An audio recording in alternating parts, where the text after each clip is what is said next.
Mi hija, mi Sofía, la que crié con el alma, me envió un audio por error. En él, planeaba con su esposo robarme mi casa, mi herencia de 475.000 euros, y enviarme a una residencia barata. Una traición que me hirió hasta lo más profundo. Pero no contaban con la fuerza de una madre. Lo que hice después, ellos jamás lo imaginaron. Antes de continuar, suscríbete al canal y cuéntanos desde dónde estás escuchando en los comentarios. Me llamo Elena. Ya paso de los 60, 66 para ser exactos. Toda mi vida, desde que tengo memoria, la he dedicado a los míos. Siempre creí que el amor de una madre era un escudo, una fuente inagotable de dar y dar sin esperar nada a cambio. Y así viví, con esa fe inquebrantable en la familia, en la bondad de mis hijos. Hasta hace poco, claro. Voy a contarles algo que me cambió por completo.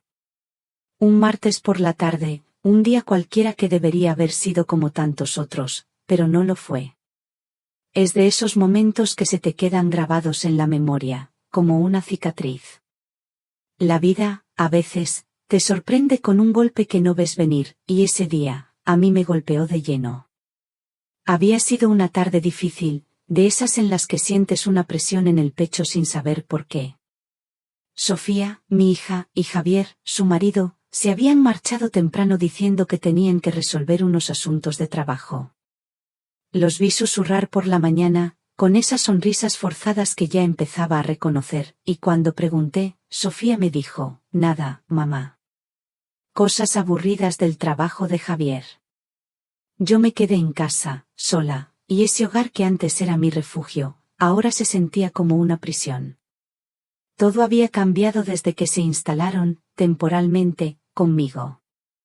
Mis rutinas, mis espacios, hasta mi forma de vivir se había alterado para acomodar sus necesidades y sus planes secretos. Sobre las 3 de la tarde, me preparaba una manzanilla en la cocina, intentando calmar los nervios, cuando oí el sonido de una notificación en mi móvil. Era un mensaje de voz de Sofía. Al principio, pensé que me avisaría de que llegarían tarde o que me pediría preparar algo especial para la cena. Qué ingenua era yo, creer que mi hija aún me consideraba lo suficientemente importante como para compartir sus planes. Presioné el botón de reproducir sin imaginar que, en los próximos 3 minutos, mi vida entera se haría pedazos. La voz de Sofía comenzó con un tono de exasperación que nunca había usado conmigo en persona. Javier, ya no aguanto a mi madre en esta casa. Mi corazón se paró en seco. Esas palabras, dichas con tanto desprecio, fueron como puñales afilados que me traspasaron el alma. Esa no era la Sofía dulce que me abrazaba y decía, te quiero, mamá, cada vez que se iba.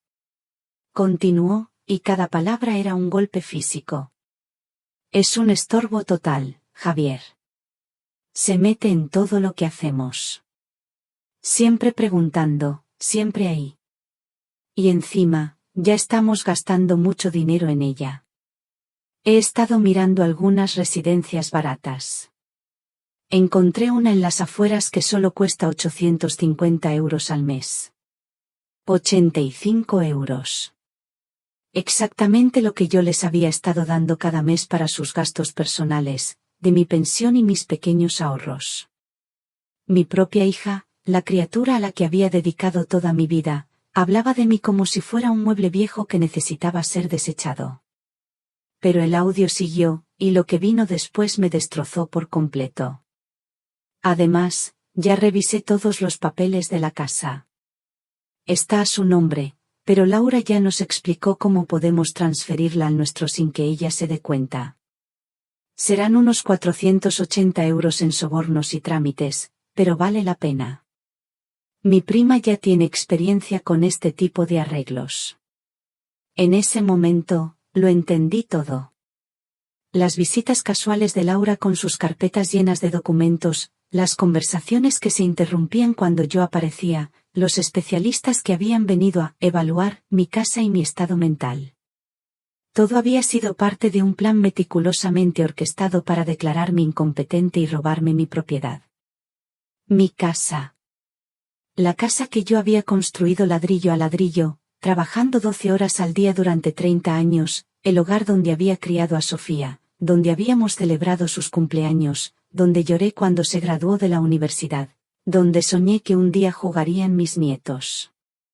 Esa casa, que valía aproximadamente 475.000 euros, representaba todos mis bienes, todo mi futuro, toda mi seguridad. La voz de Sofía continuó con una frialdad que me heló los huesos.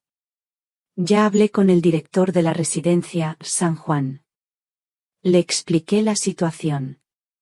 Le dije que mi madre tiene demencia en etapa temprana y que es peligroso que viva sola.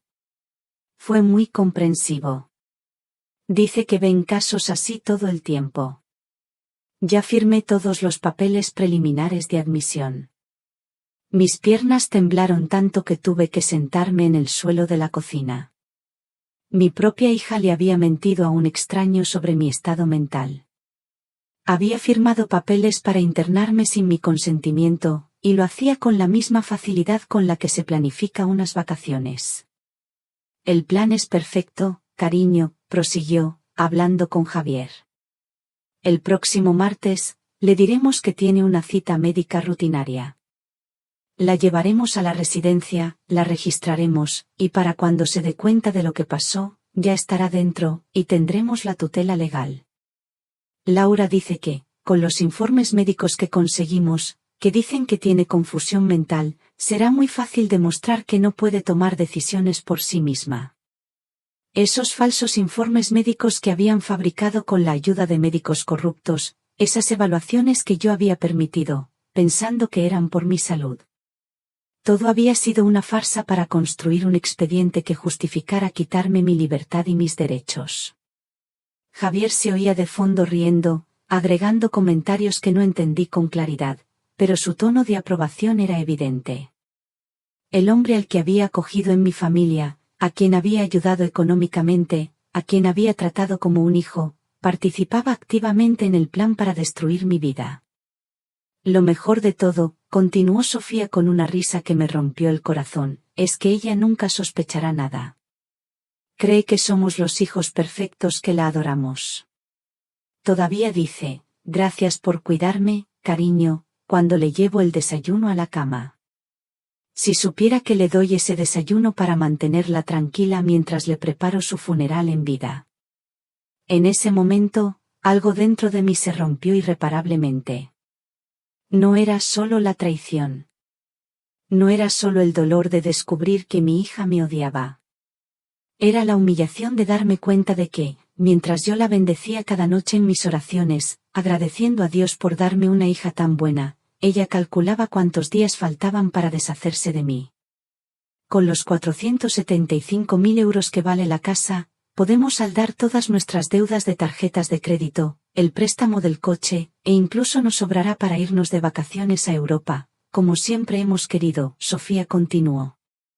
Y lo mejor es que ya no tendremos que fingir que la queremos. No más domingos fingiendo que nos gusta su horrible comida. No más escuchar sus historias repetitivas de cuando era joven. Cada palabra era otra puñalada. Mi comida, que preparaba con tanto amor cada domingo, esperando que vinieran a visitarme. Mis historias, que contaba porque quería compartir los hermosos recuerdos de mi juventud con ellos y enseñarles sobre nuestra familia. Todo lo que yo creía que era amor y conexión, para ellos era una molestia que tenían que soportar. En un mes, mamá estará en la residencia y nosotros seremos dueños de todo, Sofía terminó diciendo. Por fin podremos vivir en paz sin esa amargada anciana controlándonos. Además, el seguro de vida que tiene está a nuestro nombre, así que si le pasa algo en la residencia, Dios me perdone por decirlo, no estaría tan mal. Esas últimas palabras me helaron la sangre. No solo querían robarme mi casa y mi libertad, sino que habían calculado fríamente que mi muerte también les sería conveniente. Habían convertido a su propia madre en una inversión, esperando obtener ganancias tanto de mi vida como de mi muerte. El mensaje terminó con risas y comentarios sobre qué restaurante elegir para cenar esa noche, como si acabaran de planear unas vacaciones en lugar de la destrucción total de la vida de la mujer que los había amado más que a nada en el mundo. Me quedé sentada en el suelo de mi cocina, no sé cuánto tiempo, con el móvil todavía en la mano, reproduciendo el mensaje una y otra vez, esperando haber oído mal, esperando que fuera una pesadilla de la que iba a despertar. Pero cada vez que lo escuchaba, la realidad se volvía más cruda, más dolorosa, más definitiva. Esa noche, no pude comer. No pude dormir. No pude hacer otra cosa que caminar por mi casa, mirando cada objeto, cada fotografía, cada recuerdo que había construido, pensando que un día lo transmitiría con amor a mi hija. Ahora, sabía que todo eso iba a ser robado, vendido o tirado a la basura sin ningún respeto por los recuerdos que representaba. Pero mientras caminaba por mi casa en la oscuridad de esa madrugada, algo empezó a cambiar dentro de mí. La tristeza y el dolor comenzaron a transformarse en algo que no había sentido en mucho tiempo. Una determinación pura, fría. Mi hija creía que era una vieja ingenua a la que era fácil manipular. Pero había subestimado por completo a la mujer que la había criado. Al amanecer, me levanté con una claridad mental que no había tenido en meses. Me puse mi traje de chaqueta color carmesí más elegante, el que guardaba para ocasiones especiales.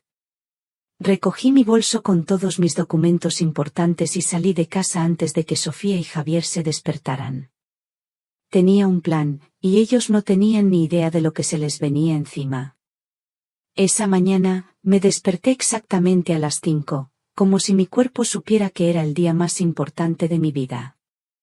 Durante toda la noche, había estado planeando cada movimiento, cada palabra, cada detalle de lo que iba a hacer. Ya no era la Elena ingenua que había permitido que su propia hija la manipulara durante meses. Hoy, le iba a demostrar a Sofía que había subestimado por completo a la mujer que la había criado. Me puse mi traje de chaqueta color carmesí, el mismo que había usado para su graduación universitaria. Me maquillé con cuidado, peiné mi cabello elegantemente y me puse los pendientes de perlas que me había dejado mi madre. Quería parecer la mujer fuerte y digna que era, no la víctima vulnerable que ellos creían. Antes de irme, escribí una nota y la dejé en la mesa de la cocina. Salí temprano para asuntos personales. Volveré por la tarde. Con cariño, mamá. No les di más detalles porque no se los merecían. Durante meses, ellos habían tomado decisiones sobre mi vida sin consultarme. Ahora, era mi turno de actuar sin darles explicaciones. Para que entiendan por qué aquello me dolió tanto, por qué esas palabras de Sofía me destrozaron hasta el alma, necesito llevarles atrás en el tiempo. Necesito contarles cómo me convertí en la mujer que soy hoy y cómo la relación con mi hija, mi Sofía, llegó a ser lo más importante en mi vida. Yo crecí en un pueblo pequeño de Andalucía, en una familia donde el amor se medía por los sacrificios que uno hacía por los demás. Mi madre, que en paz descanse, era costurera. Recuerdo verla desde muy niña, sentada frente a su máquina de coser, desde las 5 de la mañana hasta las 10 de la noche. Su espalda encorvada bajo la luz tenue de una bombilla, sus dedos ágiles cosiendo sin descanso. No teníamos mucho dinero, no, pero siempre había amor. Un respeto que se sentía en cada rincón de la casa, y unos valores que ella grabó a fuego en nuestros corazones. Éramos 4 hermanos, y a ninguno nos faltó un plato de lentejas caliente ni un abrazo. Elena, hija mía, me decía mi madre mientras me enseñaba a coser un dobladillo, en esta vida, lo único que importa es la familia, y por la familia, se da todo hasta la última gota de sangre. Esas palabras se me quedaron. Calaron, hondo. Las llevo grabadas.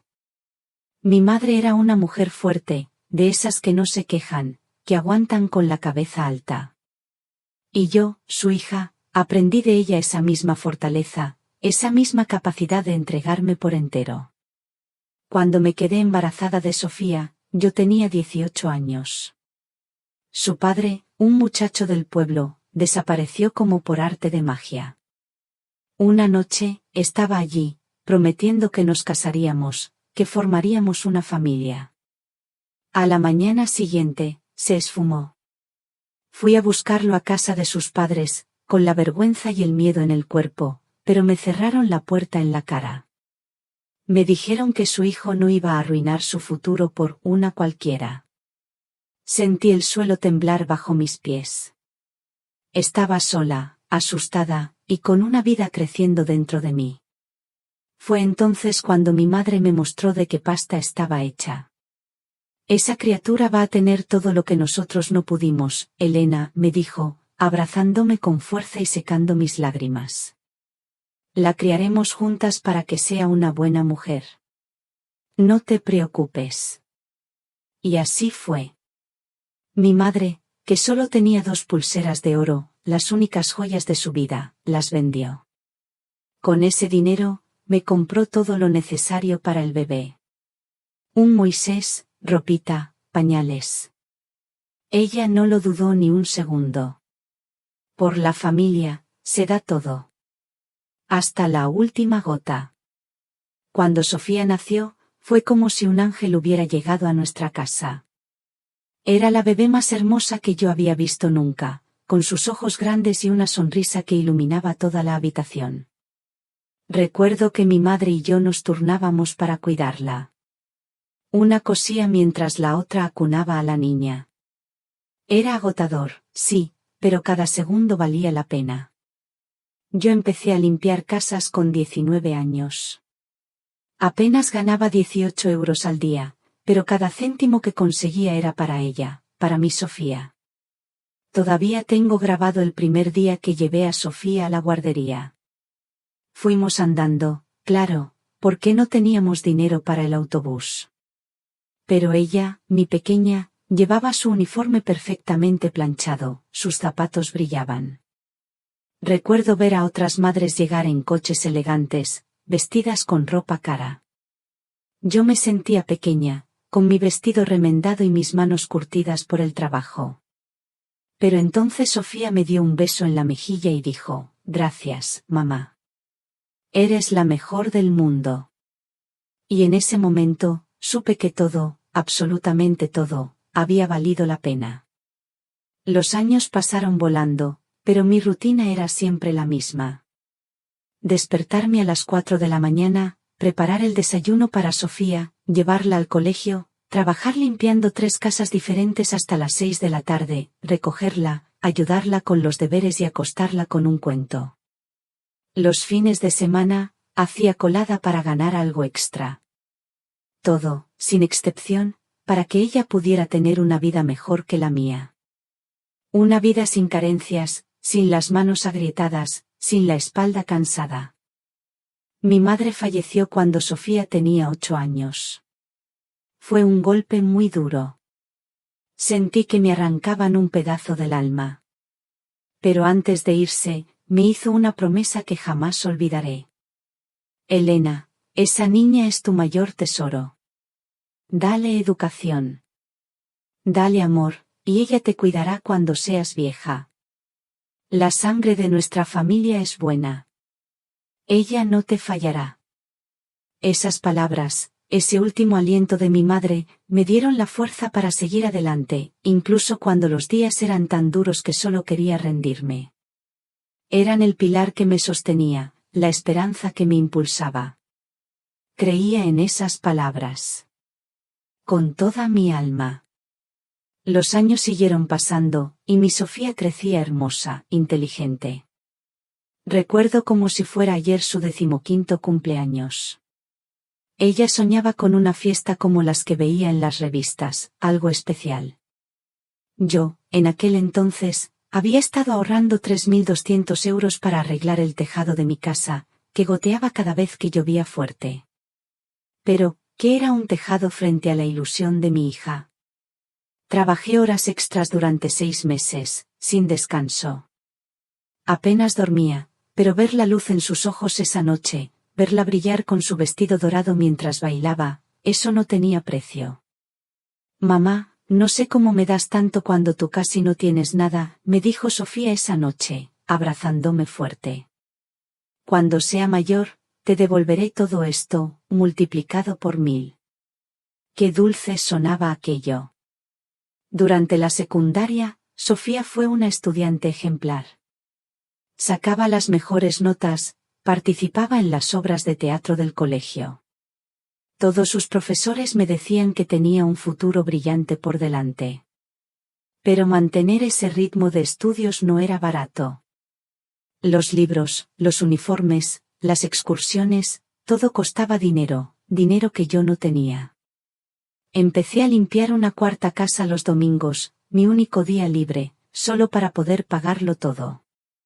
Mis manos estaban destrozadas, pero mi corazón rebosaba de orgullo. Y entonces llegó el momento de la universidad. Quería estudiar administración de empresas, una carrera de futuro, decía ella. La matrícula costaba 14.000 euros al año. 14.000 euros. Yo apenas ganaba 380 euros al mes limpiando casas. Hice cálculos una y otra vez, y me parecía imposible. Pero una madre, ¿qué no hace una madre por sus hijos? Hice lo imposible. Pedí un préstamo poniendo mi casa como garantía. Vendí el único anillo de compromiso que me había dado su padre antes de marcharse. Y hasta vendí la máquina de coser de mi madre, aquella que tanto valor sentimental tenía para mí. Hija mía, le dije a Sofía el día que la llevé a matricularse. Yo no pude ir a la universidad, pero tú serás una profesional. Tendrás un título. Trabajarás en una oficina con aire acondicionado y nunca tendrás que limpiar casas ajenas como tu madre. Ese día, lloré de felicidad. Lloré al ver a mi hija firmar los papeles de su matrícula. Lloré de orgullo. Durante los 4 años de carrera, seguí trabajando como una loca para cubrir todos sus gastos. Sofía necesitaba dinero para libros, para proyectos, para salir con sus amigos, para ropa adecuada para las presentaciones. Yo se lo daba todo. A veces, significaba que yo tenía que comer lentejas y un poco de pan durante toda una semana para ahorrar algo. Pero verla caminar por el escenario con su toga y birrete el día de su graduación, escuchar su nombre y la ovación de la gente, fue como si todos mis sacrificios hubieran valido la pena. Mamá, esto es tanto tuyo como mío. Nunca lo habría logrado sin ti. Te prometo que, ahora que soy una profesional, nunca más tendrás que sufrir, me dijo Sofía, abrazándome y llorando. Sentí que el mundo me sonreía. Un año después, Sofía conoció a Javier en su trabajo. Al principio, yo estaba tan contenta, porque la veía tan feliz y enamorada. Javier parecía un buen muchacho. Tenía un trabajo estable como supervisor en una fábrica, y trataba bien a mi hija. Cuando le pidió matrimonio oficialmente, lloré de emoción, pensando que Sofía por fin tendría la familia estable que yo nunca pude darle. Pero organizar la boda fue otro enorme sacrificio económico. Sofía quería una celebración elegante, como las de las revistas. El lugar costó 7.800 euros, el vestido 1.900, la música 750, las flores 550. En total, gasté 11.000 euros en aquella boda.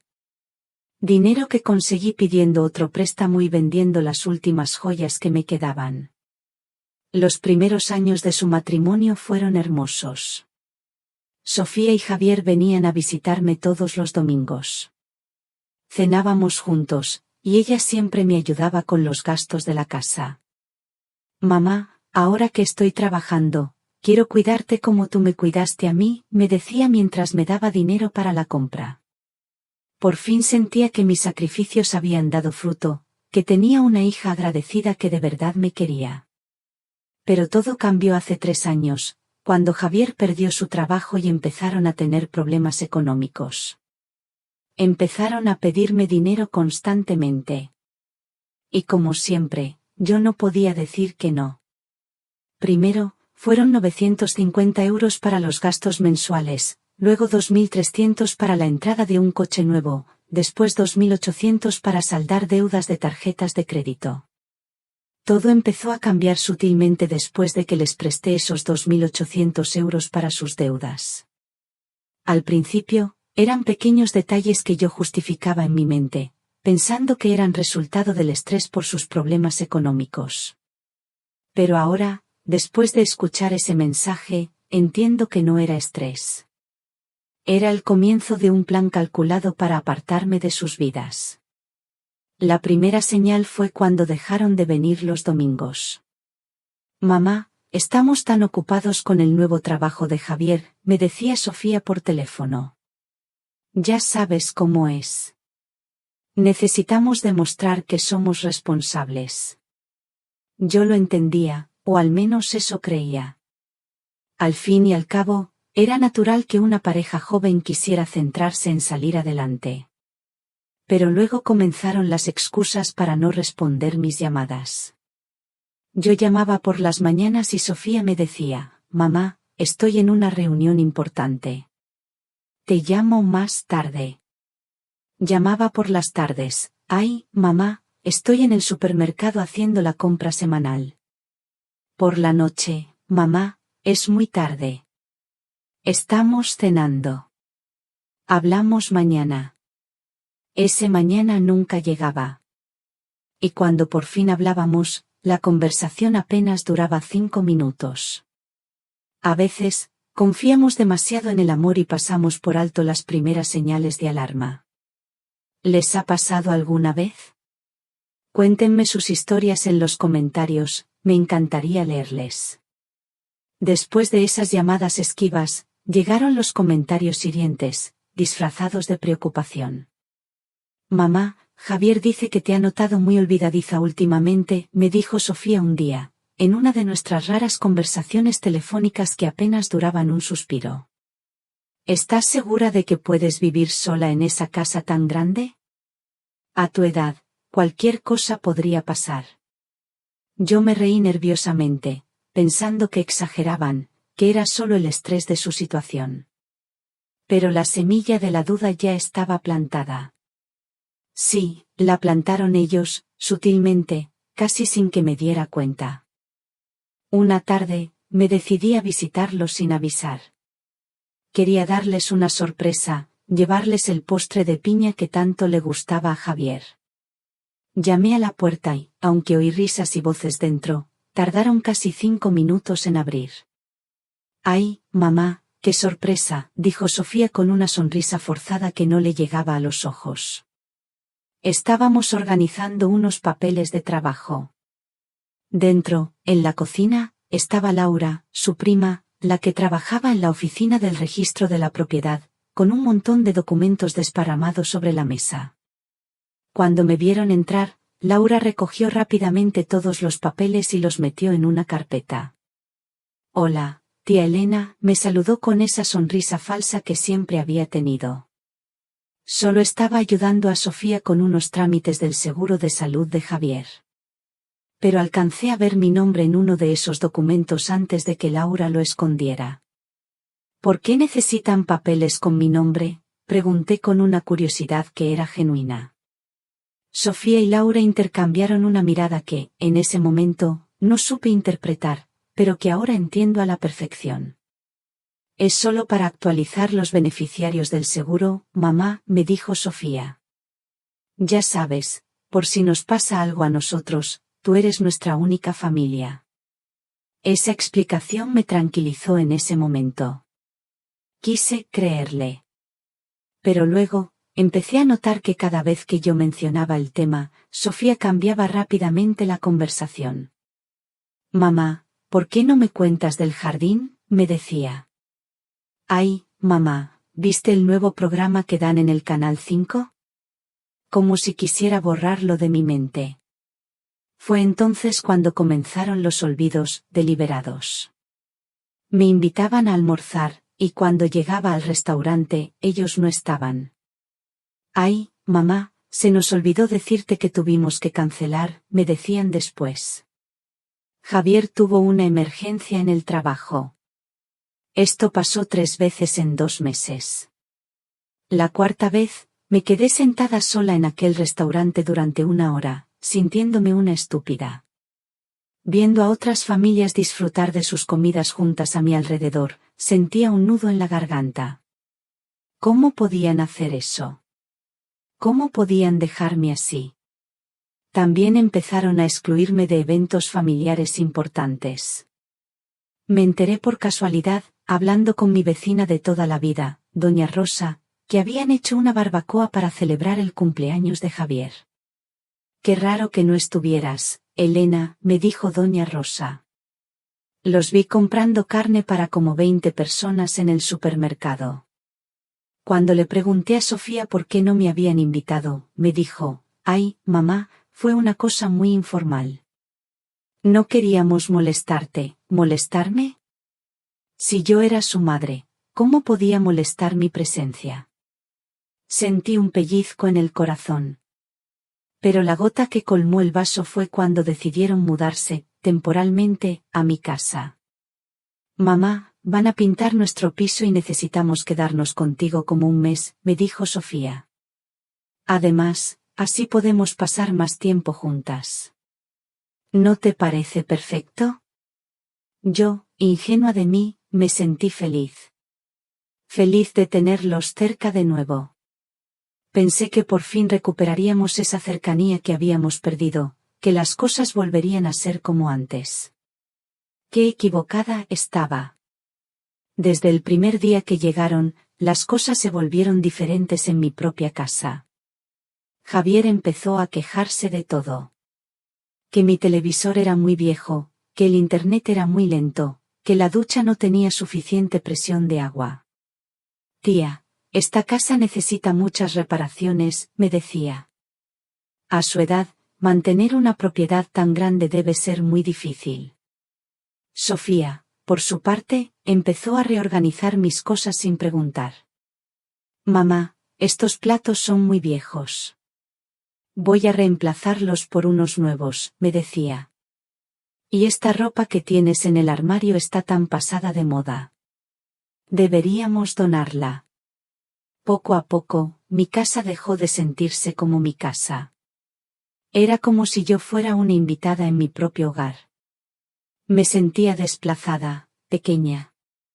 Y luego comenzaron las conversaciones en voz baja, esas que se interrumpían cuando yo entraba en la habitación. Los veía hablar en la cocina y en cuanto aparecía, cambiaban de tema inmediatamente a algo trivial, como el tiempo o las noticias. ¿De qué hablaban?, les preguntaba. De nada importante, mamá, respondía Sofía. Solo de los gastos de la casa. Pero sus ojos decían otra cosa. Decían mentira. No me di cuenta entonces, pero la red se estaba tejiendo a mi alrededor. La preocupación por mí, olvido, las excusas para no verme, la presencia de Laura y los papeles, y ahora, esta invasión sutil en mi propio espacio. Todo era parte de un plan. Un plan que yo, en mi ciega confianza de madre, aún me negaba a ver por completo. La vida de un mes, lo que se suponía que sería un mes, se convirtió en una tortura en mi propia casa. En mi propio hogar. Javier, mi yerno, empezó a quejarse de todo. Tía, esta tele es muy vieja, decía, como si la hubiera comprado yo ayer. El internet es lentísimo. La ducha no tiene presión. Y luego, con esa voz de preocupación que ya no me engañaba, soltaba, a su edad, mantener una propiedad tan grande debe ser muy difícil, ¿verdad? Como si estuviera insinuando algo, dejando caer la idea de que yo ya no era capaz. Sofía, mi hija, por su parte, empezó a reorganizar mis cosas sin preguntar. Mamá, estos platos son muy antiguos. Voy a reemplazarlos por unos nuevos, decía, y se llevaba la vajilla que había sido de mi madre. Y esta ropa que tienes en el armario está tan pasada de moda. Deberíamos donarla. Poco a poco, mi casa dejó de sentirse como mi casa. Era como si yo fuera una invitada en mi propio hogar.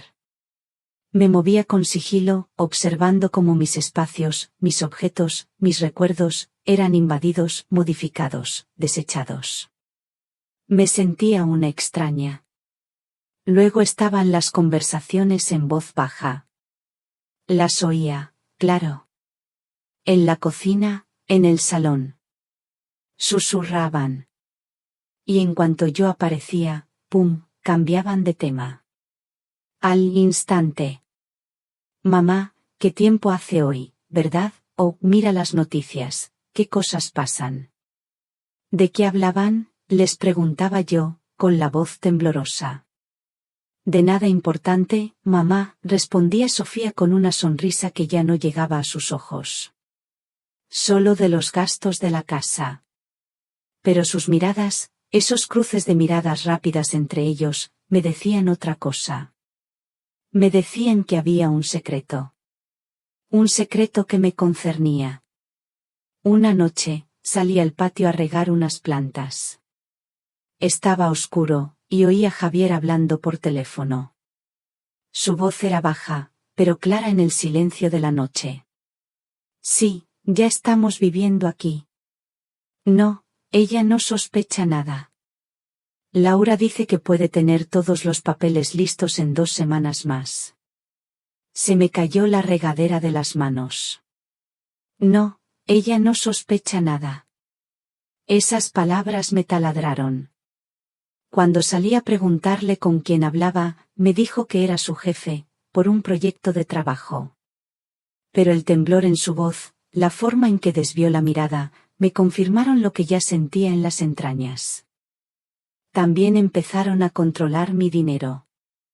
Con la excusa de ayudarme con las facturas de la luz y el agua.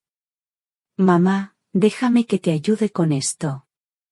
Eres muy mayor para preocuparte por estas cosas, me decía Sofía. Al principio, pensé que era un gesto de cariño. Pero luego, me di cuenta de que revisaba todos mis extractos bancarios. Mamá, ¿para qué necesitas tanto dinero en efectivo?, me preguntaba, cuando veía que había retirado 180 euros para mis gastos personales. Me hacía sentir como una niña, como si no fuera capaz de manejar mi propio dinero, mi propia vida. Pero lo más doloroso era oír cómo hablaban de mí cuando creían que yo no estaba escuchando. Una tarde, podaba las plantas del jardín cuando escuché a Javier decir a alguien por teléfono: mi suegra se está volviendo más difícil de manejar. Se está poniendo muy terca con la edad. Sofía rió de fondo y añadió: es verdad. Últimamente, se le olvidan las cosas y se pone muy difícil cuando intentamos ayudarla. Eso me abrió los ojos. No era solo que hablaran mal. Es que estaban construyendo una historia. Una historia sobre mí, sobre mi salud mental. Lo que de verdad me hizo abrir los ojos fue cuando empezaron a hacer comentarios sobre mi salud mental delante de otras personas. Mi amiga de muchos años, doña Carmen, vino a visitarme. Y Sofía, con una sonrisa de falsa preocupación, le dijo: «Ay, Carmen, mi mamá ha estado muy confundida últimamente. Ayer quiso salir a pasear a las 10 de la noche porque creía que era de día». Mentira. Una mentira completa. Yo jamás había hecho tal cosa. Pero vi la mirada de pena y preocupación de doña Carmen. «Ay, Elena, qué bien que tienes a Sofía para cuidarte», me dijo. En ese momento, sentí una rabia profunda, pero también una tristeza inmensa. Mi propia hija estaba creando una narrativa falsa sobre mi estado mental. Entonces, comenzaron a llegar visitas extrañas a mi casa. Médicos que supuestamente venían a revisarme la tensión, trabajadores sociales que querían evaluar mis condiciones de vida, y hasta un hombre que se presentó como especialista en geriatría. Todos venían cuando Sofía los programaba, pero nunca me preguntaban si yo quería esas visitas. Durante una de esas evaluaciones, escuché al doctor hablar con Sofía en el salón. «Señora, su madre parece estar bien físicamente, pero voy a anotar en el informe que muestra signos de una leve confusión senil». Yo estaba escuchando desde la cocina, completamente lúcida y consciente, mientras ese hombre escribía mentiras sobre mi estado mental. La tensión en la casa se volvió insoportable. Cada día sentía más presión, más control sobre mi vida, más comentarios hirientes disfrazados de cuidado. Mamá, no deberías conducir más, me dijo Javier un día. A tu edad, es demasiado peligroso. Mamá, es mejor que ya no vayas de compras sola, añadió Sofía. Nosotros podemos hacerlo por ti. Poco a poco, me estaban quitando mi independencia, mi autonomía, mi dignidad. Y lo más doloroso era que lo hacían con una sonrisa en la cara, diciéndome que todo era, por mi bien, que me querían mucho y solo querían, cuidarme. Así fue como la jaula invisible se fue cerrando a mi alrededor. Cada palabra, cada acción, cada visita. Todo era un eslabón. Yo, que siempre había sido una mujer libre, me sentía prisionera en mi propia casa. Y en medio de esa asfixia, el sonido del teléfono de Javier, la conversación a medias, la mentira sobre Laura. Fue la última campana de alerta. El presagio de la tormenta que se avecinaba. Pero entonces, yo aún no sabía hasta qué punto aquella tormenta me destruiría.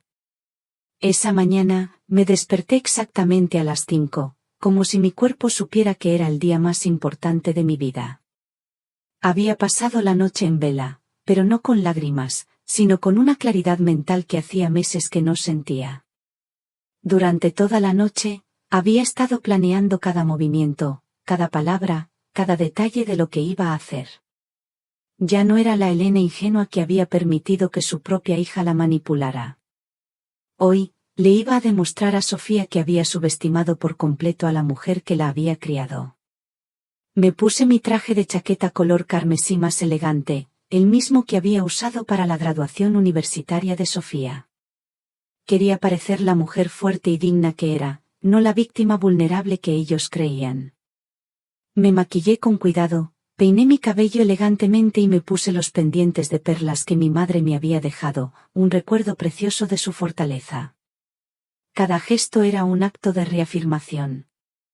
Antes de irme, escribí una nota sencilla y la dejé en la mesa de la cocina. Salí temprano para asuntos personales. Volveré por la tarde. Con cariño, mamá. No les di más detalles porque no se los merecían.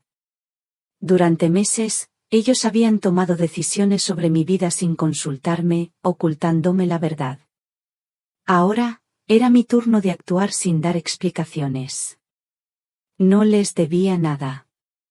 Mi primera parada fue el banco. Llegué justo cuando abrieron, a las 8 de la mañana. Buenos días, doña Elena, me saludó Ana, la directora, que me conocía desde hacía 15 años. ¿En qué podemos ayudarla hoy? Ella me conocía, sí, conocía mi historia, mis sacrificios. Ana, le dije, con una firmeza que la sorprendió, necesito revisar todas las transacciones de mi cuenta de los últimos 6 meses, y quiero cambiar a todos mis beneficiarios. También necesito que me explique si alguien ha intentado acceder a información sobre mis cuentas sin mi autorización. Ana frunció el ceño mientras revisaba mi expediente en el ordenador. Doña Elena, tengo varias consultas sobre su cuenta registradas aquí, realizadas por su hija, Sofía. Ella presentó una carta firmada por usted, autorizándola a revisar sus extractos bancarios para ayudarla con sus finanzas. La sangre me hirvió. Ana, le respondí, mi voz ahora más fría, yo jamás firmé esa carta. ¿Puede mostrarme ese documento? Cuando vi la supuesta autorización, reconocí de inmediato que la firma había sido falsificada. Era parecida a la mía, sí, pero yo nunca había escrito mi nombre con esa inclinación, con ese trazo. Esto es una falsificación, Ana, le dije, mostrándole mi documento de identidad para que pudiera comparar las firmas. Mi hija ha estado accediendo fraudulentamente a mi información bancaria.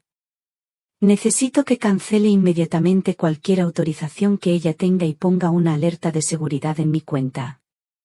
Ana se puso pálida al darse cuenta de la gravedad de la situación. Doña Elena, esto es muy serio.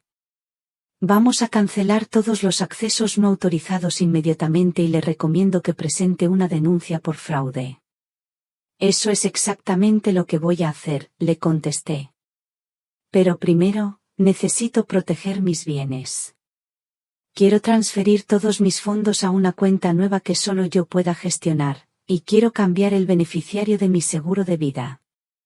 Durante la siguiente hora, Ana me ayudó a asegurar todas mis finanzas. Transferí mis 8.500 euros en ahorros a una cuenta completamente nueva, con nuevas contraseñas. Y como beneficiaria de mi seguro de vida, puse a la Fundación Esperanza Dorada, una organización benéfica para mayores abandonados. Sofía ya no iba a ver ni un céntimo de mi dinero. Mi segunda parada fue la oficina del registro de la propiedad, donde trabajaba Laura, la prima y cómplice de Sofía. Llegué sin avisar, con la pequeña grabadora escondida en mi bolso. Buenos días, Laura, le dije con una sonrisa que intenté que fuera lo más dulce posible. He venido a comprobar el estado de mi propiedad. Mi hija me dijo que habías estado ayudándola con unos trámites. Laura se puso visiblemente nerviosa. Ay, tía Elena, ¿qué hace usted aquí? Sofía no me dijo que vendría. Sus manos temblaron mientras intentaba cerrar rápidamente unos documentos que tenía sobre su escritorio. No se preocupe, Laura, le dije, manteniendo mi tono casual. Solo quiero entender mejor estos papeles del seguro que está haciendo mi hija. ¿Podría explicarme exactamente qué documentos necesitan con mi nombre? Laura empezó a sudar. Bueno, tía, es solo actualizaciones rutinarias para el registro. Su voz se quebró al darse cuenta de que yo sabía más de lo que dejaba entrever.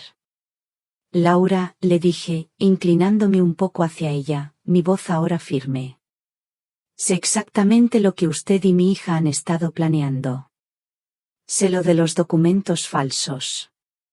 Sé lo del plan para quitarme mi casa, y sé que usted la ha estado ayudando a falsificar papeles usando su posición aquí. Le mostré mi móvil con la grabación de audio que había hecho el día anterior. Un fragmento, suficiente. Tengo pruebas de todo, Laura. Y sé que, como empleada pública, falsificar documentos oficiales es un delito muy grave. Laura se desplomó en su silla. Sus ojos se llenaron de lágrimas. Tía Elena, yo no quería hacerlo. Pero Sofía me dijo que usted ya no podía cuidarse, que era por su bien. Era por dinero, Laura. No finja que era por mi bien, le dije con voz clara. Ahora, usted tiene dos opciones. O me ayuda a revertir todo lo que ha hecho, o voy directamente a su jefe y les muestro las pruebas de que ha estado falsificando documentos oficiales. Y no solo perderá su trabajo, sino que la agencia tributaria también se interesará en cómo ha estado pagando sus gastos. La mención de la agencia tributaria pareció asustarla aún más. Laura empezó a llorar desconsoladamente. Por favor, tía, no puedo perder mi trabajo. Tengo 3 hijos que mantener. Entre lágrimas, me explicó todo el proceso. Cómo habían falsificado mi firma en varios documentos, cómo habían creado informes médicos falsos, y cómo planeaban usar todo eso para declararme incompetente y transferir mi propiedad. Está bien, Laura, le dije una vez que me hubo confesado todo. Usted me va a ayudar a arreglar esto, y luego va a buscar otro trabajo. Pero si me ayuda ahora, no presentaré cargos penales contra usted. Durante las siguientes 2 horas, Laura me ayudó a invalidar todos los documentos fraudulentos que habían creado. También me dio copias de todo como prueba, incluyendo los informes médicos falsos y los documentos de transferencia de propiedad que ya tenían preparados. Un dolor sordo, pero una victoria necesaria. Mi tercera parada fue en el despacho del abogado Carlos Ruiz, el letrado más respetado de la ciudad. Un hombre de unos 50 años, con gafas que le daban un aire de profunda seriedad y sabiduría. Entré con mi bolso lleno de papeles, de pruebas, de dolor, pero también de una nueva y fría determinación. Abogado Ruiz, le dije, mostrándole toda la evidencia que había recolectado, necesito su ayuda para detener un fraude y proteger mis derechos. El abogado Ruiz revisó todos los documentos con una atención profesional, sin una sola expresión en su rostro. Los extractos bancarios, las copias de las autorizaciones falsificadas, el informe de la directora del banco, la confesión grabada de Laura, las copias de los informes médicos fraudulentos. Todo estaba ahí, negro sobre blanco. Se tomó su tiempo, y el silencio en su oficina era tan denso que casi se podía tocar. Finalmente, levantó la vista. Doña Elena, me dijo, su voz calmada pero firme. Este es un caso muy grave de fraude familiar. Tenemos pruebas más que suficientes para presentar cargos penales. Pero dígame, ¿qué es exactamente lo que usted desea lograr? Lo miré a los ojos. Había pasado tanto tiempo sintiéndome pequeña, vulnerable. Quiero justicia, abogado, le respondí, y mi voz, para mi sorpresa, no tembló. Pero más que nada, quiero que mi hija aprenda que las acciones tienen consecuencias. Durante 66 años, he sido demasiado buena, demasiado generosa, demasiado comprensiva. Es hora de que alguien me defienda, aunque tenga que hacerlo yo misma. El abogado sonrió, una sonrisa discreta, de admiración. Doña Elena, vamos a preparar una estrategia legal que proteja todos sus derechos y envíe un mensaje muy claro sobre las consecuencias de intentar defraudar a una persona mayor. Durante las siguientes horas, preparamos una demanda civil por fraude, falsificación de documentos e intento de apropiación ilegal. También elaboramos una denuncia penal contra Sofía, Javier y Laura. El abogado me explicó que tenía un caso sólido y que era muy probable que recuperara todos los daños causados. Al final de la tarde, regresé a casa sintiéndome completamente diferente. Ya no era la víctima vulnerable que había salido esa mañana. Era una mujer que había tomado el control total de su vida, lista para enfrentar las consecuencias de años de permitir que otros abusaran de su bondad. Cuando llegué, Sofía y Javier estaban en el salón viendo la televisión, actuando como si nada hubiera pasado.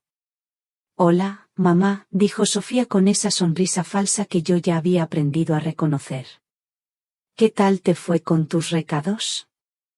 Muy bien, cariño, le respondí con calma. Me ocupé exactamente de lo que necesitaba. Me senté en mi sillón favorito y los miré fijamente.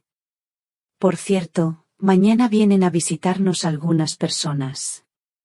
Espero que estén aquí para recibirlos. ¿Qué personas, mamá?, preguntó Javier con curiosidad. Oh, ya lo verán, les dije con una sonrisa misteriosa. Son personas que nos ayudarán a aclarar unas cosas importantes sobre el futuro de nuestra familia.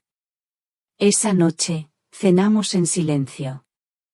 Yo sabía exactamente lo que iba a pasar al día siguiente, pero ellos no tenían ni idea de la tormenta que se les venía encima. Por primera vez en meses, dormí profundamente, con la tranquilidad de que la justicia estaba en camino. Al día siguiente, exactamente a las 10 de la mañana, sonó el timbre. Yo abro, dije, levantándome rápidamente antes de que Sofía o Javier pudieran moverse. En la puerta estaban el abogado Carlos Ruiz, 2 agentes de policía y un notario. Buenos días, doña Elena, dijo el abogado. Hemos venido a ejecutar las órdenes que discutimos ayer. Sofía y Javier se levantaron del sofá con miradas de completa confusión. Mamá, ¿qué está pasando?, preguntó Sofía. ¿Quiénes son estas personas? Siéntense, les dije con una autoridad que nunca habían oído en mi voz. Es hora de que sepan la verdad. El abogado Ruiz carraspeó y comenzó a hablar. Señorita Sofía y señor Javier, estoy aquí en nombre de doña Elena para informarles que hemos descubierto pruebas irrefutables de fraude, falsificación de documentos y conspiración para cometer apropiación ilegal contra ella. Los rostros de Sofía y Javier se volvieron completamente blancos. ¿De qué está hablando?, tartamudeó Sofía. Nosotros nunca haríamos algo así. Sofía, le dije, sacando mi móvil. ¿Quieres que ponga para todos el mensaje de voz que me enviaste por error ayer? En ese momento, vi cómo toda la sangre se le drenaba de la cara a mi hija. Sus ojos se llenaron de pánico puro al darse cuenta de que su plan perfecto había sido descubierto por su propia negligencia. El momento de la verdad había llegado, y no había vuelta atrás. El silencio en mi salón era ensordecedor. Sofía y Javier estaban petrificados, mirándome como si hubieran visto un fantasma. Durante todos estos meses, habían creído tener el control total de la situación, que yo era una anciana indefensa a la que podían manipular a su antojo. Ahora, se daban cuenta de que habían subestimado por completo a la mujer que los había criado. Abogado Ruiz, le dije, manteniendo mi voz firme y serena. Por favor, proceda con la presentación de las pruebas. El abogado abrió su maletín y sacó una gruesa carpeta llena de documentos. Señorita Sofía y señor Javier, tenemos en nuestro poder pruebas irrefutables de los delitos que han cometido contra doña Elena. Colocó los primeros documentos sobre la mesa de centro. Empecemos con las falsificaciones. Le mostró a Sofía el documento que ella había firmado en el banco, autorizándose a acceder a mis cuentas. Esta es su firma auténtica, dijo, señalando mi DNI. Y esta es la firma falsificada que usted presentó en el banco. Las diferencias eran obvias al verlas una junto a la otra. Yo no sé de qué me habla, tartamudeó Sofía. Pero su voz temblaba tanto que era evidente que mentía. Mamá me pidió que la ayudara con sus cuentas porque se le olvidaba pagar las facturas. Sofía, le dije con una calma que incluso a mí me sorprendió. Deja de mentir. Ya no hay escapatoria. Saqué mi móvil y presioné el botón de reproducir. La voz de mi propia hija llenó la habitación. Javier, ya no aguanto a mi madre en esta casa. Es un estorbo total. Se mete en todo lo que hacemos. Vi el rostro de Sofía desmoronarse por completo mientras escuchaba sus propias palabras. Javier intentó mantener la compostura, pero sus manos temblaban visiblemente. Ninguno de los dos se había dado cuenta de que el mensaje se había enviado a mi móvil por error. He estado mirando algunas residencias baratas. Encontré una que solo cuesta 850 euros al mes. Apague eso, gritó Sofía, abalanzándose sobre mi móvil. Pero uno de los agentes la detuvo de inmediato. Eso es privado. Usted no tiene derecho a escuchar mis conversaciones. Tranquila, cariño, le dije con una sonrisa fría. Esto apenas empieza. Siéntate y escucha todo lo que planeaste para tu madre. El audio continuó reproduciéndose. Laura ya nos explicó cómo podemos transferir la casa a nuestro nombre sin que ella se dé cuenta. Serán unos 480 euros en sobornos y trámites, pero vale la pena. Javier se levantó bruscamente. Esto es una trampa, dijo, señalando al abogado. Usted la está manipulando para que nos acuse de cosas que no hicimos. El abogado Ruiz sonrió profesionalmente. Señor Javier, aún no hemos llegado a la parte más interesante. Sacó otro documento de la carpeta. Esta es la confesión completa y firmada de Laura, prima de la señorita Sofía, que trabaja en la oficina del registro de la propiedad. Mis ojos se encontraron con los de Sofía, y la vi darse cuenta de que Laura la había traicionado. En esta confesión, continuó el abogado, Laura detalla exactamente cómo ustedes la presionaron para falsificar documentos oficiales, cómo crearon informes médicos fraudulentos, y cómo planeaban usar estos documentos para declararla mentalmente incompetente.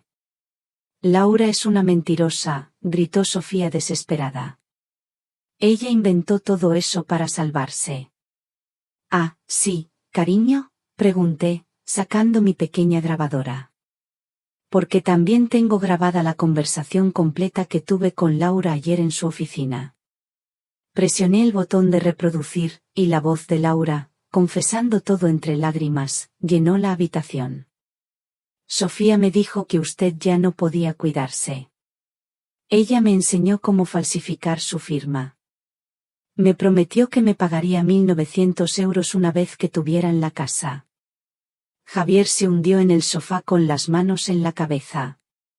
Esto es una pesadilla, murmuró. Todo se nos fue de las manos. No, Javier, le dije con firmeza. Esto es justicia. Lo que era una pesadilla era vivir en mi propia casa, sintiéndome una prisionera, escuchándolos hablar de mí como si fuera un estorbo, viéndolos planear el robo de todo por lo que he trabajado en mi vida. El abogado Ruiz continuó con la presentación de pruebas. También tenemos los informes médicos fraudulentos que ustedes encargaron.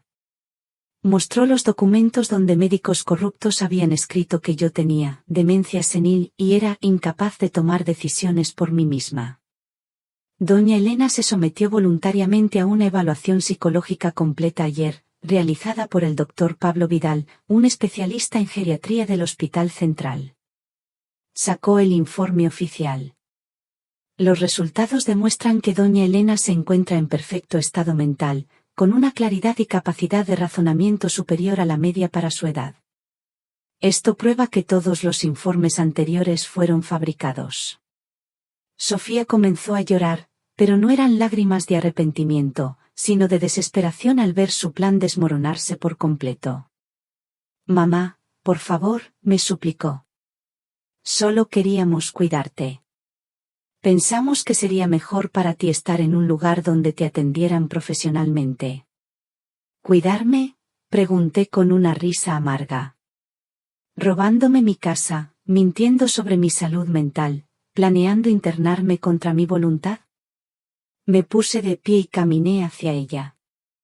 Cariño, en ese mensaje, también dijiste que esperabas que muriera pronto para cobrar mi seguro de vida. Yo nunca dije eso, gritó Sofía. Reproduje esa parte específica del audio. Además, el seguro de vida que tiene está a nuestro nombre, así que si le pasa algo en la residencia, Dios me perdone por decirlo, no estaría tan mal. El silencio que siguió fue devastador. Incluso los agentes de policía intercambiaron miradas de asco al escuchar a una hija hablar de la muerte de su madre como una oportunidad económica. Pero hay más, dijo el abogado, sacando otra carpeta. También descubrimos que, durante los últimos 6 meses, la señorita Sofía ha estado retirando dinero de las cuentas de su madre sin autorización, utilizando información obtenida fraudulentamente. Mostró los extractos bancarios donde se veían retiros que iban desde 500 hasta 1.500 euros, todos realizados por Sofía. En total, han sustraído 8.500 euros de las cuentas de doña Elena. Ese dinero era para gastos de la casa, protestó Javier. Estábamos pagando la comida y los servicios. Eso es mentira, le respondí. Yo seguía pagando todas las facturas de mi casa con mi pensión. Ese dinero que robaron era para sus caprichos personales. Los vi comprando ropa cara, yendo a restaurantes elegantes, mientras a mí me decían que teníamos que ahorrar porque los tiempos eran difíciles. El abogado continuó exponiendo cada detalle de su plan criminal. También tenemos pruebas de que ustedes contactaron al director de la residencia San Juan y pagaron una cuota de inscripción de 1.150 euros para asegurar un lugar para doña Elena, todo sin su conocimiento ni consentimiento. Mostró el recibo de pago y los documentos de admisión que habían firmado a mis espaldas. Ustedes planeaban llevarla este próximo martes, diciéndole que era una cita médica rutinaria. Era por tu bien, mamá, insistió Sofía desesperada. Te estabas volviendo tan olvidadiza. A veces te confundías. Basta de mentiras, finalmente exploté, perdiendo la compostura que había mantenido durante toda la confrontación. Yo nunca he estado confundida. Ustedes inventaron esas historias para justificar su plan. Yo sigo manejando mis propias finanzas, cocinando mi propia comida, cuidando mi propia casa, y hasta les ayudaba económicamente cuando me lo pedían.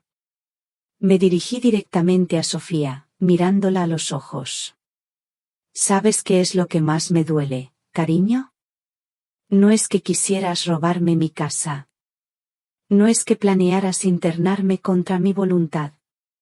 Lo que más me duele es que, durante todos estos meses, mientras yo te abrazaba y te decía cuánto te quería, tú calculabas cuánto dinero ibas a ganar con mi muerte. Sofía se desmoronó por completo y comenzó a llorar histéricamente. Lo siento, mamá. Lo siento mucho. Estábamos desesperados por dinero. Teníamos muchas deudas. No sabíamos qué hacer. La desesperación no justifica la traición, le dije con firmeza. Si necesitaban dinero, podían haberme preguntado honestamente.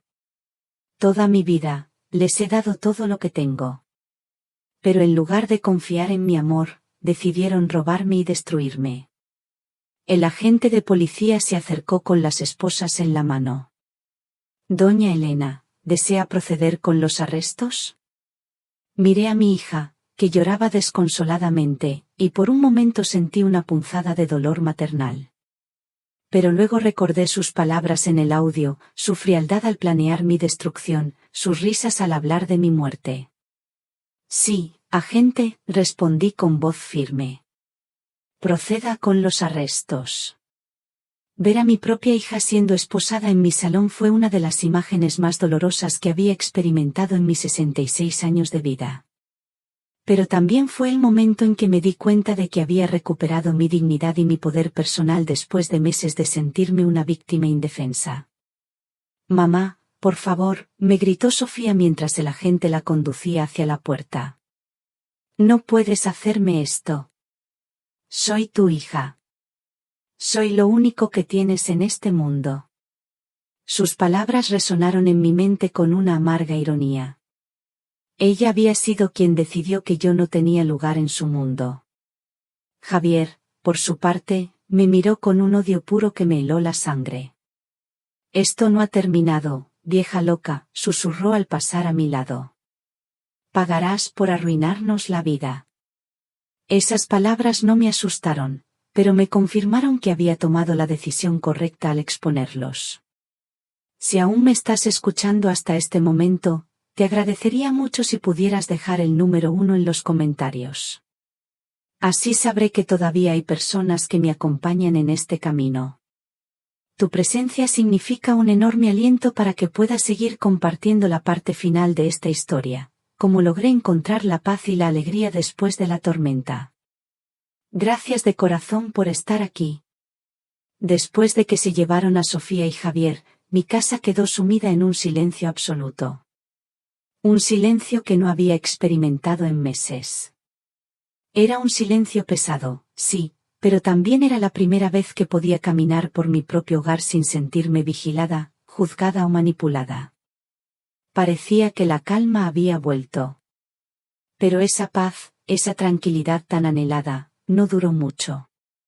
Al día siguiente, comenzó una campaña de terror. Una que me demostró hasta dónde estaban dispuestos a llegar Sofía y Javier para vengarse de mí. El primer ataque llegó a través de las redes sociales. Sofía, o alguien en su nombre, había creado un perfil falso y había empezado a publicar historias terribles sobre mí en los grupos de vecinos de la zona en Facebook. Mi madre tiene demencia senil y nos ha acusado falsamente de robo, escribían.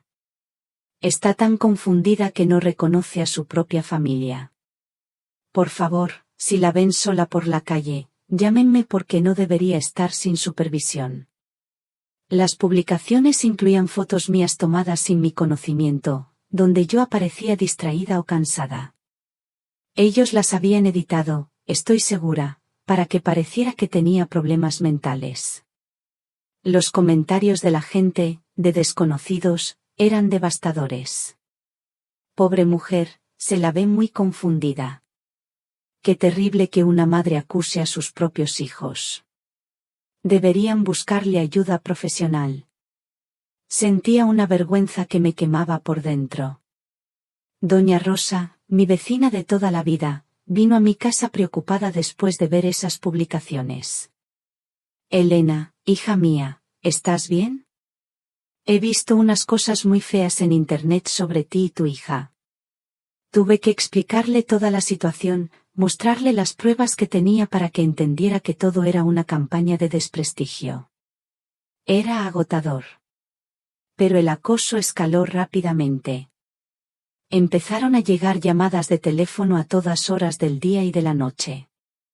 Voces desconocidas me insultaban, me amenazaban y me decían que era una madre desnaturalizada que había destruido a su propia familia por dinero. «Eres una vieja miserable», me gritó una voz femenina a las 3 de la mañana. «Espero que te mueras sola y abandonada». El sonido del teléfono se volvió una tortura. También comenzaron a aparecer personas que yo no conocía en mi casa, supuestamente preocupadas por mi bienestar. Falsos trabajadores sociales que decían haber recibido informes de que yo estaba en peligro. Vendedores agresivos que insistían en venderme sistemas de seguridad porque una anciana sola es muy vulnerable. E incluso personas que se presentaban como parientes lejanos que habían venido a verificar mi estado mental. El abogado Ruiz me explicó que todo esto era parte de una estrategia legal desesperada. Doña Elena, están intentando crear pruebas de que usted sí tiene problemas mentales para desacreditar su testimonio en el juicio. Es una táctica común cuando los acusados no tienen defensas legales sólidas. Saberlo me ayudaba, sí, pero no hacía que el dolor fuera menor. Pero lo que más me dolió fue cuando empezaron a llegar cartas anónimas, llenas de veneno y resentimiento. «Eres una madre fracasada», decía una de ellas. «Criaste a una hija que te odia tanto que preferiría verte muerta. Piensa en lo que hiciste mal». Otra carta era aún más cruel. «Tus propios hijos te abandonaron porque eres insoportable. Nadie te echará de menos cuando mueras». Las letras, recortadas de periódicos, me llegaban al alma. Atacaban no solo mi relación con Sofía, sino todos los sacrificios que había hecho en mi vida. Trabajaste como una sirvienta toda tu vida. ¿Y para qué? Para que tu hija te desprecie. Fuiste una tonta que se dejó usar. Cada palabra estaba calculada para destrozar mi autoestima y hacerme dudar de las decisiones que había tomado. Me hacía cuestionarme si la promesa de mi madre, esa de que la sangre de nuestra familia es buena y ella no te fallará, era una mentira. Si yo había sido la equivocada. Una noche, mientras leía una de esas cartas especialmente viciosas, me derrumbé por completo. Me senté en el suelo de mi cocina, el mismo lugar donde había escuchado el audio que cambió mi vida, y lloré como no había llorado desde la muerte de mi madre. ¿Qué hice mal?, me preguntaba una y otra vez. ¿Cómo pude haber criado a una hija que me odia tanto? Por primera vez desde que comenzó esta batalla legal, consideré rendirme. Quizás sería más fácil retirar todos los cargos, perdonar a Sofía e intentar reconstruir nuestra relación. Quizás yo realmente había reaccionado exageradamente. Quizás, en el fondo, ellos sí me querían a su manera, y yo había malinterpretado sus intenciones. La duda, ese veneno silencioso, se colaba por cada grieta de mi corazón. Estaba cansada. Demasiado cansada. Pero justo cuando estaba a punto de llamar al abogado Ruiz para pedirle que abandonara el caso, recordé algo. Unas palabras. Un sentimiento. Me levanté del suelo y fui a mi habitación, donde guardaba los recuerdos más preciados de mi vida en un pequeño cofre de madera. Busqué y busqué hasta que encontré lo que necesitaba. Una carta. Una carta que mi madre me había escrito poco antes de morir, cuando Sofía tenía 8 años. Mi queridísima Elena, decía la carta, con la letra temblorosa de mi madre enferma. Si estás leyendo esto, es porque yo ya no estoy contigo. Pero quiero que sepas que estoy muy orgullosa de la mujer y madre que eres. Has criado a Sofía con tanto amor y dedicación que estoy segura de que será una buena mujer que te honrará toda la vida. Continué leyendo con lágrimas en los ojos. Pero si alguna vez las cosas se ponen difíciles, si alguien intenta hacerte daño o aprovecharse de tu buen corazón, recuerda que eres más fuerte de lo que crees. No permitas que nadie, ni siquiera tu propia hija, pisotee tu dignidad. Las últimas líneas de la carta me dieron la fuerza que necesitaba, como un bálsamo para mi alma herida. El verdadero amor nunca busca destruir, nunca busca robar, nunca busca humillar. Elena, tú mereces respeto. Tú mereces un amor genuino. Tú mereces vivir tus últimos años en paz y con dignidad. Si alguien no puede darte eso, entonces no merece tenerte en su vida, por mucha sangre que compartas con ellos. Esa noche, por primera vez en semanas, dormí profundamente. Mi madre tenía razón. El verdadero amor no destruye. No roba. No planifica la muerte de un ser querido como una oportunidad económica. Lo que Sofía sentía por mí no era amor. Era conveniencia económica disfrazada de afecto filial. Al día siguiente, me desperté con una determinación renovada. Había tomado una decisión. Abogado Ruiz, le dije por teléfono, y mi voz era clara y firme. Quiero que proceda con todos los cargos. No voy a retirar nada. Quiero que este caso llegue hasta el final. Me alegra oír eso, doña Elena, me respondió. Porque tengo una noticia importante. Sofía y Javier están intentando llegar a un acuerdo extrajudicial. Quieren evitar un juicio público a toda costa. Se acabaron las lágrimas. Se acabó la duda. Había llegado el momento de mi propia justicia. ¿Qué clase de acuerdo?, pregunté. El abogado Ruiz me explicó que estaban dispuestos a devolver todo el dinero que habían sustraído, a pagar una indemnización por los daños y a comprometerse a no contactarme nunca más, si yo retiraba los cargos penales. Pensé en esa propuesta con mucho cuidado. Por un lado, recuperaría mi dinero y me libraría de sus manipulaciones para siempre. Por otro, ellos no enfrentarían todas las consecuencias legales de sus acciones. Pero la carta de mi madre resonaba en mí: no permitas que nadie pisotee tu dignidad. Y mi dignidad valía más que solo dinero. Abogado, le dije finalmente, acepto el acuerdo, pero con una condición adicional. Quiero que firmen una confesión completa de todo lo que hicieron, admitiendo públicamente que estoy mentalmente competente y que todas sus acusaciones sobre mi salud mental eran falsas. Y quiero que esa confesión sea publicada en los mismos lugares donde me difamaron. El abogado me miró con una sonrisa de aprobación. Eso es muy inteligente, doña Elena, me dijo. Eso limpiará completamente su reputación y evitará que continúen con la campaña de desprestigio. Una semana después, Sofía y Javier firmaron el acuerdo. Fue un día extraño, verlos tan pequeños, tan derrotados. No sentí la satisfacción amarga que esperaba, sino una extraña sensación de vacío, mezclada con el alivio. Recuperé mis 8.500 euros y recibí una indemnización de 14.500 euros más por los daños morales. Pero más importante que el dinero, recuperé mi paz mental y mi dignidad. La confesión pública fue devastadora para ellos, pero liberadora para mí. Se publicó en los periódicos locales y en los grupos de vecinos de las redes sociales. Decía así, claro y conciso: nosotros, Sofía y Javier, admitimos que acusamos falsamente a doña Elena de tener problemas mentales. Admitimos que planeamos robar su propiedad y que creamos documentos fraudulentos para declararla incompetente. Doña Elena está en perfecto estado mental y nosotros inventamos esas historias para justificar nuestras acciones criminales. Ese día, exactamente un mes después de escuchar el audio que cambió mi vida, me di cuenta de que había logrado algo que parecía imposible. Había derrotado a quienes intentaron destruirme, y lo había hecho con inteligencia, dignidad y apegándome siempre a la ley. Pero mi historia no terminaba ahí. Tenía una nueva vida que construir, y sabía exactamente cómo quería vivirla. con el acuerdo legal firmado y mi reputación completamente restaurada, llegó el momento de tomar las decisiones más importantes de mi nueva vida. Ya no era la Elena ingenua que había permitido que su bondad fuera abusada durante décadas.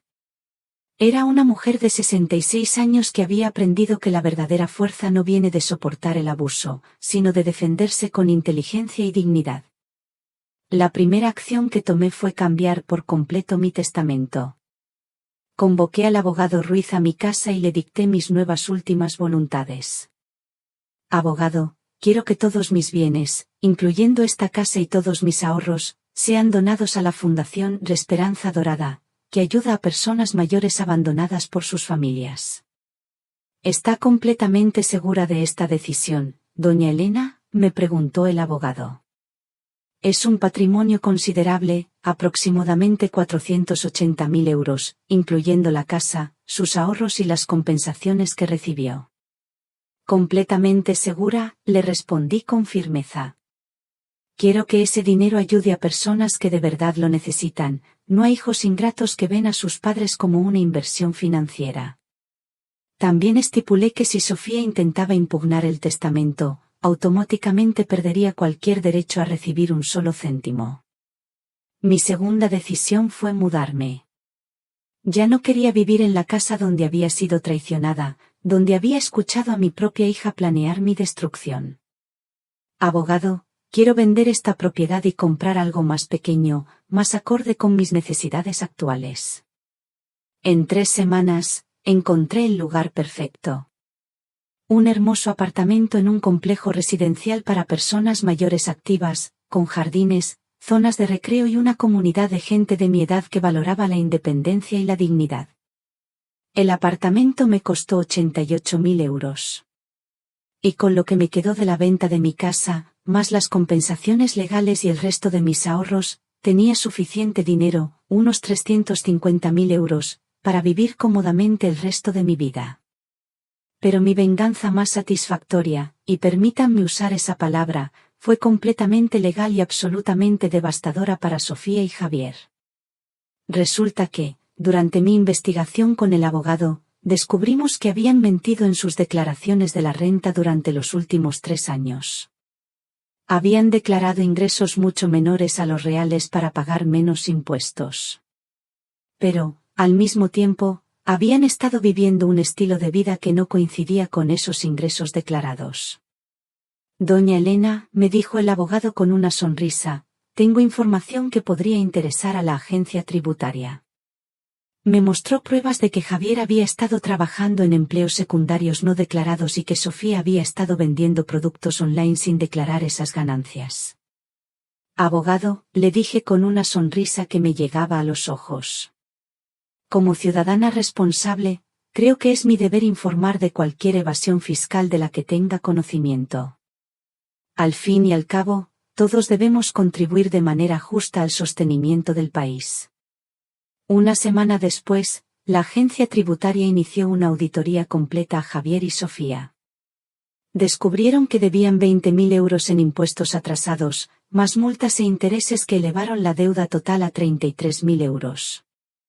Pero como no tenían ese dinero disponible, tuvieron que vender su coche, empeñar sus joyas y pedir préstamos con altos intereses para evitar ir a la cárcel por evasión fiscal. Mi tercera venganza fue profesional.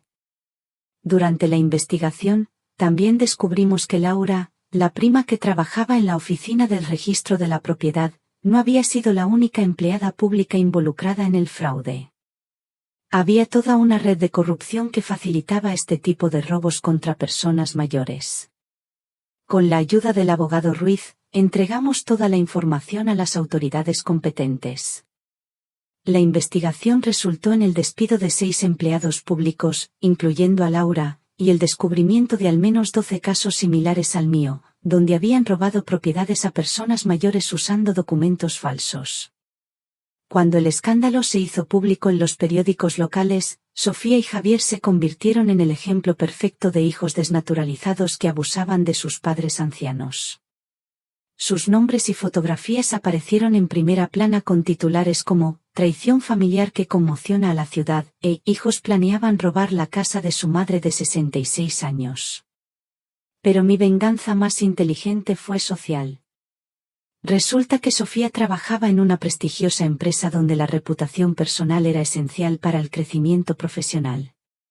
Cuando su jefe se enteró del escándalo a través de los periódicos, la llamó a su despacho para una conversación muy incómoda. No podemos tener empleados involucrados en escándalos de fraude familiar, le dijo. Nuestra empresa tiene una reputación que proteger. Aunque no la despidió de inmediato, la degradó a un puesto menos importante y le dejó muy claro que no tendría oportunidades de ascenso en un futuro cercano. Javier también sufrió consecuencias en su trabajo. Su supervisor, al saber que había participado en un plan para defraudar a su suegra, le dijo: si eres capaz de robar a tu propia familia, ¿cómo sabemos que no nos robarás a nosotros? Perdió todas las oportunidades de conseguir el ascenso que tanto anhelaba. Pero lo que más me satisfizo fue ver cómo sus propios amigos y familiares los rechazaron. La hermana de Javier se negó a hablar con él después de enterarse de lo que habían planeado hacerme. ¿Cómo pudiste participar en algo tan cruel contra una anciana que solo te había tratado con amor?, le gritó durante un enfrentamiento familiar que presenciaron varios vecinos. Los amigos de Sofía también la abandonaron gradualmente. Las madres de su círculo social no querían asociarse con alguien que había traicionado tan cruelmente a su propia madre. Si es capaz de hacerle eso a la mujer que la dio a luz, ¿qué no será capaz de hacernos a nosotros?, comentaban entre ellas. Incluso en el supermercado y la farmacia, donde los conocían desde hacía años, la gente los señalaba y susurraba a sus espaldas. Se habían convertido en un ejemplo público de lo que no se debe hacer a los padres mayores. Durante todo este proceso, yo nunca actué con odio o sed de venganza.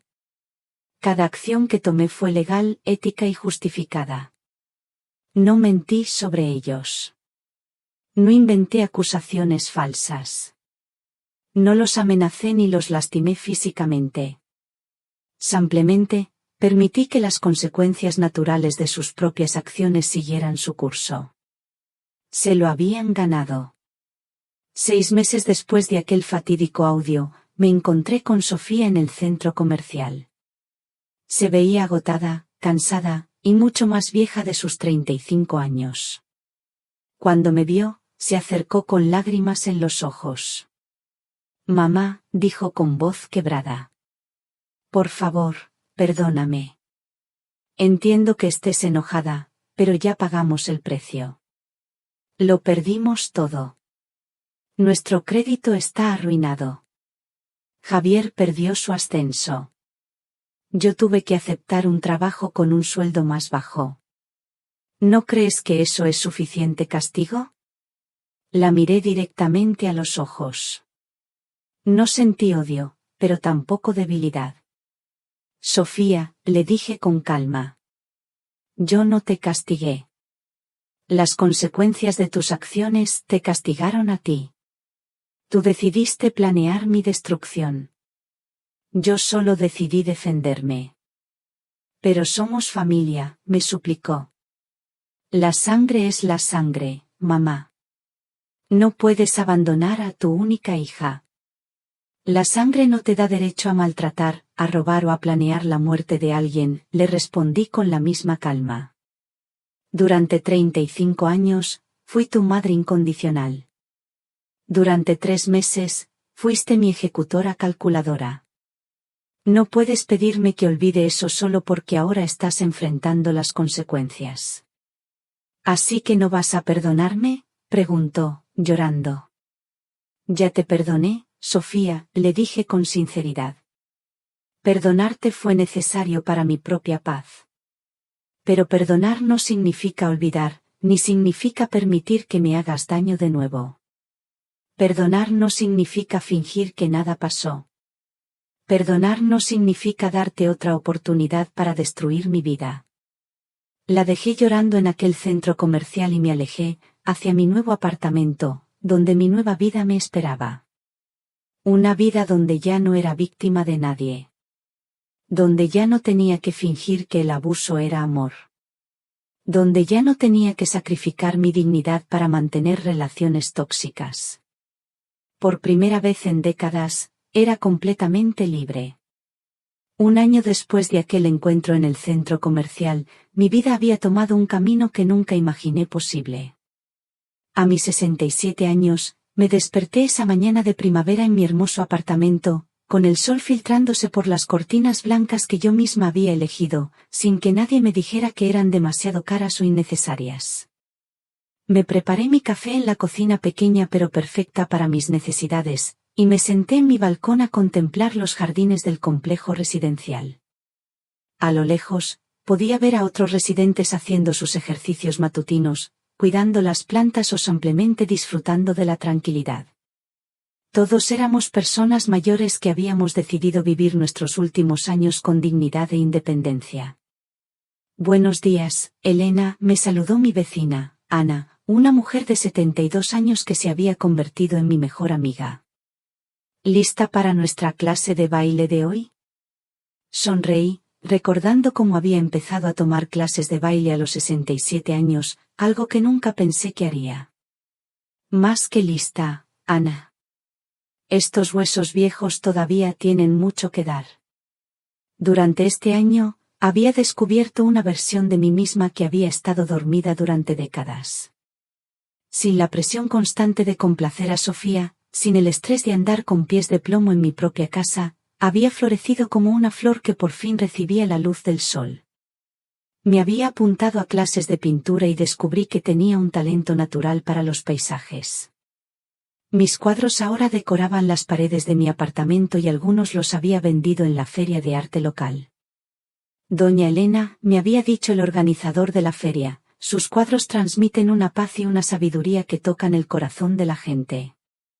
También me había unido al grupo de voluntarios de la Fundación Esperanza Dorada, la misma organización que sería la beneficiaria de mi herencia. Trabajaba 3 días a la semana ayudando a otras personas mayores que habían sido abandonadas o maltratadas por sus familias. Elena, me dijo doña Pilar, una mujer de 81 años que había llegado a la fundación después de que sus hijos la desahuciaran de su casa, usted entiende nuestro dolor porque lo vivió en carne propia. En la fundación, me había convertido en una especie de consejera no oficial. Las personas que llegaban rotas y sin esperanza encontraban en mi historia un ejemplo de que era posible recuperarse, que era posible reconstruir una vida digna después de la más profunda traición familiar. Doña Elena, me dijo don Antonio, un hombre de 75 años cuyos hijos le habían vaciado las cuentas bancarias, ¿cómo hizo usted para perdonar y seguir adelante? Yo le había respondido, don Antonio, perdonar no significa olvidar o permitir que nos hagan daño de nuevo. Perdonar significa liberar nuestro corazón del veneno del resentimiento para poder vivir en paz. Pero vivir en paz también significa alejarse de quienes nos hacen daño, incluso si comparten nuestra sangre. Mi trabajo en la fundación me había dado un propósito que nunca pensé que tendría a esta edad. Habíamos logrado ayudar a 47 personas mayores a recuperar dinero robado por sus familias. 23 habían logrado revertir documentos fraudulentos que los declaraban incompetentes y 15 habían encontrado nuevos hogares seguros después de ser desahuciados por sus propios hijos. Pero lo más importante que había descubierto era mi propio valor. Durante 66 años, había medido mi valor por cuánto podía dar a los demás, cuánto podía sacrificar, cuánto dolor podía soportar en silencio. Ahora entendía que mi valor como persona no dependía de ser útil a los demás, sino de ser fiel a mí misma y respetar mis propios límites. En cuanto a Sofía y Javier, de vez en cuando recibía noticias de ellos a través de conocidos mutuos. Habían tenido que mudarse a un piso más pequeño y económico. Javier había perdido definitivamente sus oportunidades de ascenso y ahora trabajaba en un puesto con un salario más bajo. Sofía tuvo que aceptar un trabajo adicional a tiempo parcial para poder pagar todas sus deudas. Pero lo que más me contaban era que su matrimonio estaba en crisis. Cuando ya no tenían la casa de la suegra como plan de respaldo, empezaron a culparse mutuamente por el fracaso de su plan. Doña Rosa, mi antigua vecina, me dijo que siempre están discutiendo sobre quién tuvo la culpa de que todo se descubriera. Curiosamente, esto no me produjo una satisfacción vengativa, sino una profunda tristeza por las decisiones que habían tomado. Habían destruido no solo su relación conmigo, sino también su propia relación entre ellos. La codicia había sido un veneno que había contaminado todo lo que tocó. Hace 6 meses, recibí una carta de Sofía. No la abrí de inmediato. Me tomó 3 días decidir si quería leer lo que tenía que decirme. Finalmente, la abrí en presencia de Ana, mi vecina, para tener apoyo emocional. Querida mamá, comenzaba la carta. Sé que no tengo derecho a pedirte nada, pero necesito que sepas que no pasa un día sin que me arrepienta de lo que te hice. He estado yendo a terapia, y ahora entiendo que mis acciones fueron imperdonables. No te escribo para pedir tu perdón ni para volver a tu vida. Solo quiero que sepas que por fin entiendo el daño que te causé. La carta continuaba. La terapeuta me ayudó a comprender que mis acciones no nacieron de la desesperación económica, sino de una mentalidad egoísta que había desarrollado a lo largo de los años. Me acostumbré tanto a recibir tu ayuda incondicional que dejé de verte como una persona con derechos y sentimientos y empecé a verte como un recurso que podía explotar. Ahora entiendo que merecías respeto, afecto genuino y cuidado en tus años dorados. En cambio, te di manipulación, mentiras y traición. He perdido a la mejor madre del mundo por mi propia codicia y estupidez. La carta terminaba con una frase que me hizo llorar. No espero tu perdón, mamá, porque sé que no lo merezco. Solo espero que seas feliz y que encuentres la paz que siempre mereciste. Con amor y arrepentimiento eterno, Sofía. Esa carta me llevó semanas procesarla emocionalmente. Por un lado, me alegró saber que Sofía por fin entendía la magnitud de lo que había hecho. Por otro lado, ya era demasiado tarde para reconstruir nuestra relación. Algunas heridas, aunque puedan sanar, dejan cicatrices que son demasiado profundas para permitir que las cosas vuelvan a ser como antes. Le respondí con una carta breve pero honesta. Sofía, acepto tus disculpas y me alegro de saber que estás buscando ayuda profesional. Te perdono porque guardar rencor me haría daño a mí, pero perdonar no significa olvidar. Y no significa que pueda confiar en ti de nuevo. Te deseo lo mejor en tu vida, pero mi vida ahora está en paz sin ti. Con cariño, pero sin vuelta atrás, tu madre. En las noches tranquilas de mi nuevo hogar, a menudo reflexionaba sobre las lecciones que esta experiencia me había enseñado. La más importante era que el verdadero amor nunca busca destruir o apropiarse del ser amado. El verdadero amor respeta, protege y busca el bienestar del otro sin esperar nada a cambio. También había aprendido que establecer límites no es crueldad, sino supervivencia emocional. Durante décadas, había confundido el sacrificio extremo con el amor maternal, cuando en realidad, había estado enseñándole a Sofía que podía maltratarme sin consecuencias. A veces, les decía a las mujeres del grupo de apoyo de la fundación, la mayor herencia que podemos dejar a nuestros hijos no es dinero ni propiedades, sino el ejemplo de que todas las personas, incluidas sus madres, merecen respeto y dignidad. Esa mañana de primavera, mientras terminaba mi café en el balcón, recibí una llamada del abogado Ruiz. Doña Elena, tengo una noticia que podría interesarle. Acabo de ser contactado porque han salido a la luz otros 3 casos similares al suyo.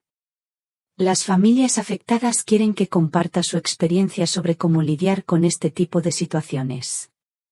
Por supuesto, abogado, le respondí sin dudar. Si mi historia puede ayudar a otras personas a defenderse, estoy completamente dispuesta a compartirla.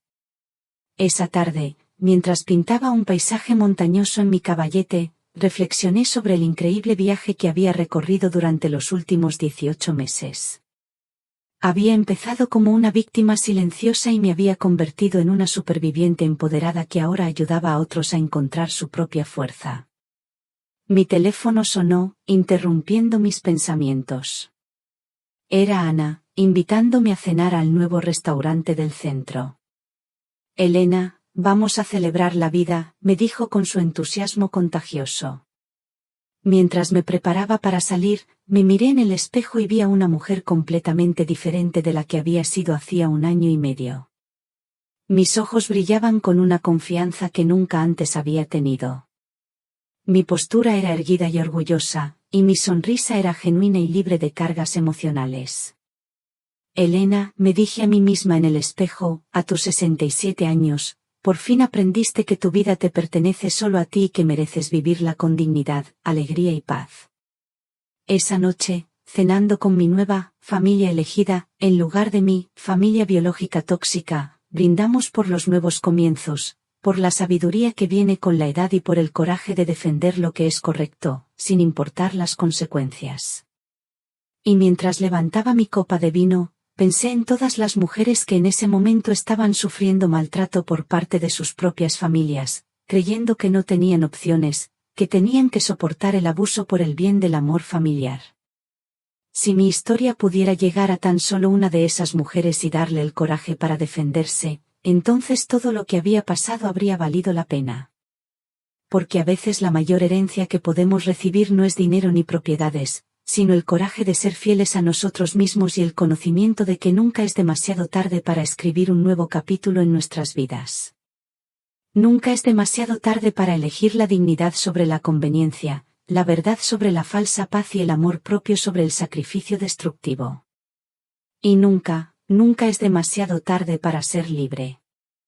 La historia de Doña Elena llega aquí a su fin. ¿Qué piensa usted de la decisión de Doña Elena? ¿Habría hecho algo diferente en su lugar? Comparta sus reflexiones en los comentarios, los leo todos, uno por uno. Si esta historia le ha hecho reflexionar o sentir algo, no olvide dejar un me gusta, compartirla con alguien a quien cree que también le conmoverá, y suscribirse al canal 1257 Sulvester, para no perderse las próximas revelaciones.